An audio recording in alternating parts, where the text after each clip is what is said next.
မင်္ဂလာပါရှင်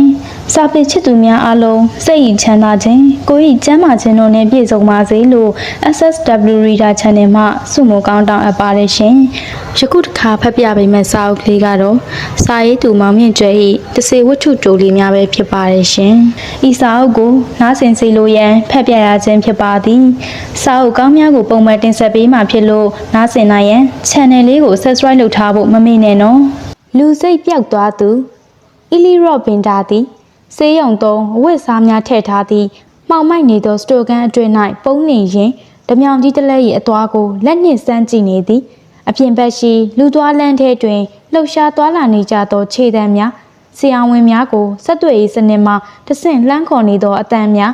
လက်တွန်လှဲပိန်တံများစသည်တို့ကိုကြားနေရသည်ပင်တာသည်ကမန်ကတန်ခိုးယူထားသောဝတ်စုံကိုဝတ်ဆင်ထားသဖြင့်အလွန်ကြီးမားသောဆေးရုံကြီးမှဆရာဝန်တစ်ယောက်နှင့်တူနေသည်သူက၎င်း၏အဝတ်အစားများပေါ်တွင်ခွဲစိတ်ခန်းသောဝတ်ယုံနှင့်အိုအားခွဲစိတ်ခန်းဆိုသည့်အတိုကောက်စလုံးများပါသည့်အုတ်ထုပ်ကိုစောင့်ထားသည်မျက်နှာပေါ်တွင်တက်ထားသောနှာခေါင်းစည်းကသူ၏မူလမျက်နှာများကိုဖုံးကွယ်ထားလေသည်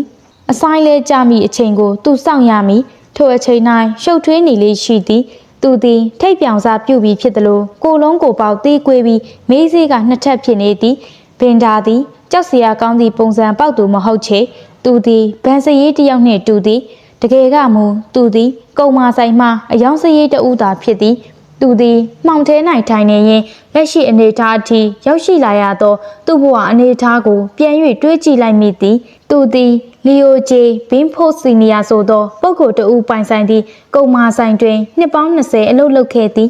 ဆိုင်ပိုင်ရှင်ကစိတ်ကောင်းရှိသူဖြစ်သည်အီလီရော့ပင်တာကလည်းအလုပ်ကိုကြိုးကြိုးစားစားဆောင်ရွက်ခဲ့သည်ထို့ကြောင့်လုပ်သက်10နှစ်ရလာသောအခါသူ့ကိုမန်နေဂျာအဖြစ်သို့တိုးမြင့်ခန့်အပ်လိုက်သည်လစာကောင်းသဖြင့်ဘန်ဂလိုကလေးတစ်လုံးကိုအရေးကြငွေချေစနစ်နှင့်ဝယ်ယူနိုင်ခဲ့သည်ထို့နောက်မစ္စတာဘင်းဖိုကငွေချေသဖြင့်ထိုအိမ်ကလေးကိုအပြည့်ငွေချေ၍ဝယ်နိုင်ခဲ့သည်အီလီရော့ပင်တာတယောက်သူ့ဘဝတွင်ပျော်ရွှင်နေသူခြေနှင့်အားရသူတဦးဖြစ်နေခဲ့သည်ဒါကလည်းဆိုင်ပိုင်ရှင်၏သားလီယိုဘင်းဖို့ဂျူနီယာကစနေနေ့နှင့်ကျောင်းအားရက်များတွင်အလုပ်ခွင်အကြောင်းလေ့လာသင်ယူရန်ကုံမာဆိုင်သို့စတင်ရောက်ရှိလာခြင်းအထိသာဖြစ်ခဲ့သည်မိကောင်ပေါက်အရွယ်သားရှိသေးသောလီယိုဘင်းဖို့ဂျူနီယာသည်ပင်တာကိုမနာလိုသောမျက်စိများနှင့်ကြည့်လေရှိသည်လက်ရာကြီးတစ်ကောင်ကအသေးကောင်ကိုစိုက်ကြည့်နေပုံနှင့်တူသည်ဒီချာတိတ်ကိုယုံကြည်၍မဖြစ်ကြောင်းသူသိသည်ထို့နောက်လီယိုဂျူနီယာသည်ကောလိပ်သို့ရောက်သွားသည်နွေရာသီတွင်မူကုံမာဆိုင်၌တစ်ချိန်လုံးလာနေလေရှိသည်ပင်တာကလီယိုဂျူနီယာမိတို့ပင်လိမ္မာပါးနဲ့စွာဆက်ဆံစေကားမူလီယိုဂျူနီယာ၏ဆက်ဆုပ်ရွံရှာပွဲကောင်းသောပင်ကိုစရိုက်အရာငါတိသည်ငါတက်သည်ဆိုသောအမူအရာနှင့်သာပြန်၍ဆက်ဆံလေရှိသည်တို့ရာတွင်ပင်တာသည်စိတ်ရှည်သူဖြစ်သည်ခြားတိတ်သည်အရွယ်ရောက်သည်နှင့်အမျှစိတ်တက်လဲရင့်ကျက်လာလိမ့်မည်ပြောင်းလဲသွားလိမ့်မည်ဟုယူဆထားသည်တို့ရာတွင်အခြေအနေကပိုဆိုးရွားလာသည်ပင်တာနှင့်လီယိုဂျူနီယာတို့သည်တယောက်နှင့်တယောက်မုန်းတီးသူများအဆင့်သို့ပင်ရောက်ရှိသွားလေတော့သည်ထိုအနေထားကိုအခြားဆိုင်ဝန်ထမ်းအားလုံးကသိရှိနေကြတော့လေ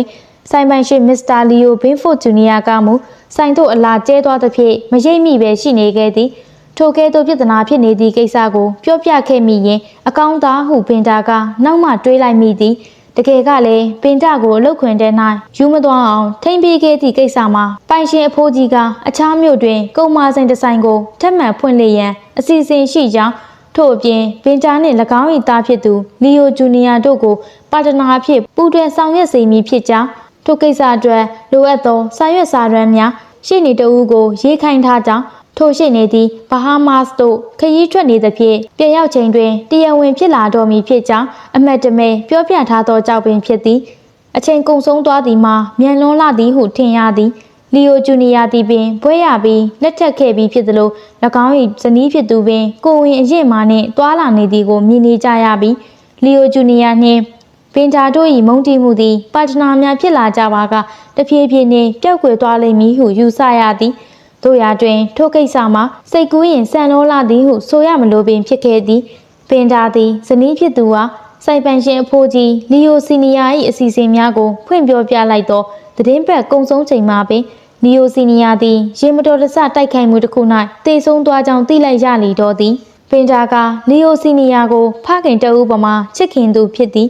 ထို့ကြောင့်ကုံမာဆိုင်ကိုခိတ္တပိတ်၍ဇာပနာကိစ္စအဝဝကိုဆောင်ရွက်နေခဲ့သည်ထို့တော်တွင်လီယိုဂျူနီယာနှင့်အကြိမ်ပေါင်းများစွာဆက်သွယ်ခဲ့တော်လေစကားပြောခွင့်မရခဲ့ချေ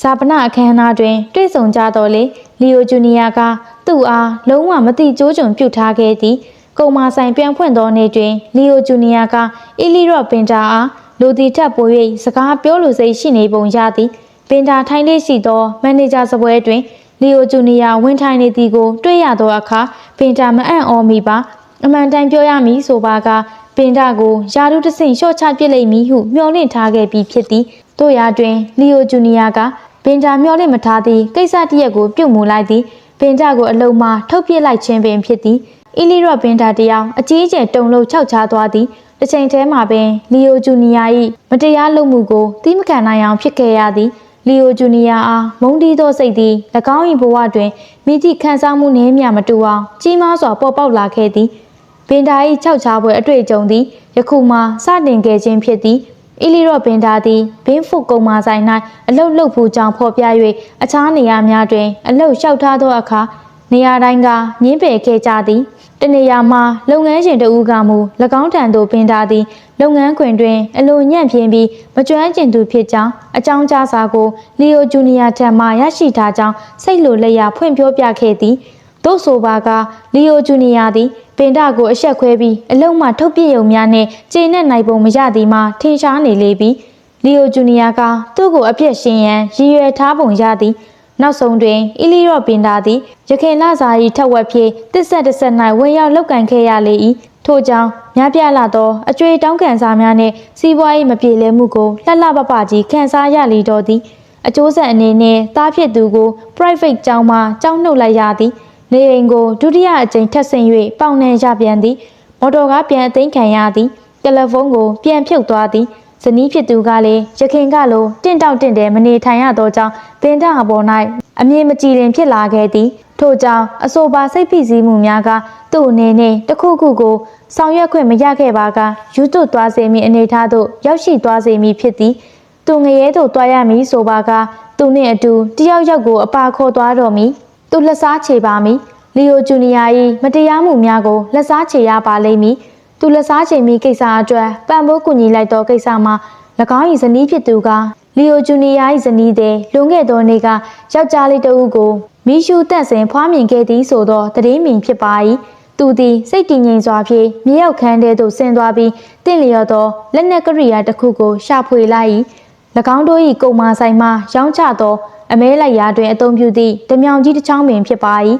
သူကအငှားကားတစ်စီးနှင့်ဆေးရုံကြီးသို့တွားရောက်ခဲ့သည်ကလေးမွေးသည့်အခန်းသို့တက်လေကားဖြင့်တွားရောက်ခဲ့သည်စိတ်ပူပန်နေပုံရသောဖခင်တယောက်၏ဟန်ပန်နှင့်ခွက်တွက်ကလေးလမ်းလျှောက်လာခဲ့သည်၎င်းကိုတတိထားမိကြသည့်ပုံမပေါ်သည့်အခါတွင်မှဆေးရုံသို့ဝတ်စားများထားသူသည့်စတိုခန်းထဲသို့လှစ်ခနဲဝင်လိုက်သည်ထို့နောက်ရုပ်ဖြက်ရန်လိုအပ်မည်ဖြစ်သောဝတ်စားများကိုရှာဖွေလိုက်သည်ယခုသူဆောင်ရွက်ရမည့်အချိန်သို့ရောက်ရှိလာခဲ့ပါပြီမှောင်မိုက်နေသောစတိုခန်း၏အပြင်ဘက်မှပို၍များပြားလာသောအတံပလံများကိုကြားနေရလေပြီအီလီရော့ပင်တာသည်ထိုင်ရမှထားလိုက်ပြီးဓမြောင်ကိုဆီယံဝင်ဝတ်ရုံအောက်တွင်ဝှက်၍ကင်ထားရင်းအပြင်သို့ထွက်လိုက်၏အပြင်ဘက်လူသွားစင်းကြံပေါ်၌ရှိနေသောသူနာပြုဆရာမများနှင့်စိမ်းရုံအလုပ်သမားများကသူ့ကိုတတိမထားမိကြပ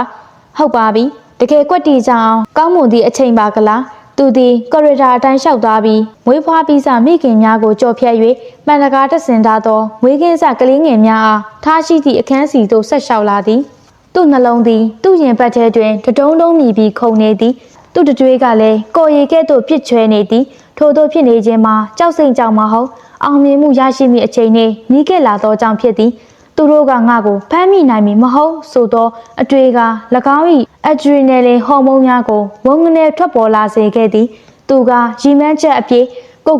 ယုံကြည်စိတ်ချမှုအပြည့်နှင့်မွေးကင်းစကလေးငယ်များအခန်း၏မှန်တကားကိုတွန်းဖွင့်ပြီးဝင်လိုက်သည်အခန်းထဲတွင်တာဝန်ကျသူနာပြုဆရာမတစ်ယောက်သည်စပွဲငယ်ကလေးနှင့်ထားရင်းမဂဇင်းစာအုပ်ကိုဖတ်ရှုနေသည်ထိုဆရာမကမေးလိုက်၏ဘာကိစ္စရှိပါသလဲဒေါက်တာကျမဘာကူညီရမလဲသူကလျင်မြန်စွာရှေ့သို့တိုးလိုက်ပြီးသူနာပြုဆရာမ၏မေးစေကိုလက်သီးနှင့်ထိုးလိုက်သူနာပြုဆရာမသည်အတန်မထွက်ပဲလဲကျသွားသဖြင့်သူကသူနာပြုဆရာမကိုကြော်ပြီးကလေးပကတ်များစီသို့တိုးကပ်သွားသည်ကလေးပကတ်များကိုတေသက်စွာတန်းစီထားသည် အတန်းနှစ်တန်းရှိပြီးကလေးငယ်ပေါင်း20ခန့်ရှိလိမ့်မည်အီလီရော့ပင်တာကသူ့လင်းမြန်စွာဆောင်ရွက်ရလိမ့်မည်ဖြစ်ကြောင်းသိပါသည်မွေးကင်းစကလေးတယောက်၏လက်ကဝတ်တွင်လက်ပတ်ကလေးတစ်ခုစီရှိနေသည်၎င်းနေနှင့်ဘင်းဖို့အမိပါသောကလေးငယ်ကိုရှာယုံသာဖြစ်သည်သူကထိုကဲ့သို့တွေးလိုက်မိခဲ့ခြင်းဖြစ်သည်သူကသွေးယူသွေးတန်းနှင့်ကလေးငယ်တယောက်၏လက်ပတ်ကိုကင်ကြည့်လိုက်ရာလက်ပတ်ပေါ်မှနှစ်ပတ်များနှင့်အခရာများကိုသဘောမပေါက်နိုင်ပဲရှိနေခဲ့ရသည်ဖေဟာအမတ်တင်ကေတာနဲ့ရေးထားတာပါကလားနာမည်ကိုရေးမထားပါကလားမှန်တကားအတွင်ဘက်မှာတယောက်ယောက်လူးလွန်လှုပ်ရှားလာတဲ့ကိုကြားလိုက်ရသည်အချိန်သိပ်မရှိတော့ပါ